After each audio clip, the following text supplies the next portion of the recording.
দেখুন প্রিয় বন্ধুরা, অনেক সুন্দর একটি জায়গার মাঝে চলে আসলাম। এই যে যাকে বলা হয় মিষ্টি লাউ ক্ষেত। এই যে দেখুন মিষ্টি লাউ খেতে চলে আসছি। এই যে আমার পানহীন প্রিয় বন্ধু। আপনি এখানে কি করেন? ভাই লাউ করছি ভাই। এ 10 কাটা জমির ভাই লাউ করছি বুঝছেন। আর হ্যাঁ হ্যাঁ, ভুট্টা আছেন ভাই কিটা করুম ভাই। হস্তা ভাই দেশ লাউ খাই না হুদা 10 টাইম। এই যে কত বড় লাউ।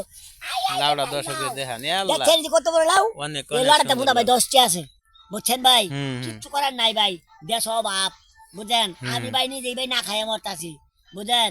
ভাত নাই হুদা আড়ার পিঠা খাইয়া ভাই জিন বাঁচান লাগে বুঝছেন ভাই। কি আর কমো ভাই, বড় কষ্ট লাগে ভাই। এছাড়া ভাই কোনো উপায় নাই বুঝছেন। আমি এই যে উঠু আটু কিন্তু 10 কাটা জমিনে গৃহস্থী করছি মনে করলেন। এই লাউ মাউ বেচে মুচা চলি আর এখন কই নিয়ে বেচাম, বেচা তো জায়গা নাই হ্যাঁ বুঝছেন। হ্যাঁ, যে যাই ইউনিকারি হস্তা লাউ হাসতা, হ্যাঁ বুঝছেন, হ্যাঁ। লাউ হস্তা। এলে লাউ বেচা কিনা না কইরা খেতের লাউ খেতেই পচাইতেছি না ঠিক বুঝছেন আছে ঠিক ভাইরা। আছে, হ্যাঁ হ্যাঁ। কিচ্ছু করার নাই ভাই। হাই রে সাদের লাউ খাইলে না বুঝলা না, খাইলা যদি তার হইয়া যাইবা বাউ, যদি খাইবা লাউ হইয়া যাইবা বাউ।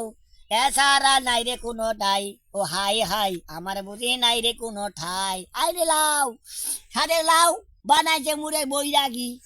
অনেক অনেক সুন্দর লাউ এর বাগানটি দেখাইলাম আপনাদেরকে প্রিয় বন্ধুরা। দর্শকরা দেখুন, ওই যে জায়গা জায়গার মাঝে একটি করে লাউ চলে আসছে। একদম সস্তা গ্রামে লাউ। একের মাল বেগে ভাই না ভাই। তাই এই লাউগুলি আপনাদের মাঝে দেখানো হলো। আজকে ভিডিওটা ভালো লাগলে একটি লাইক একটি কমেন্ট করিয়েন। ধন্যবাদ।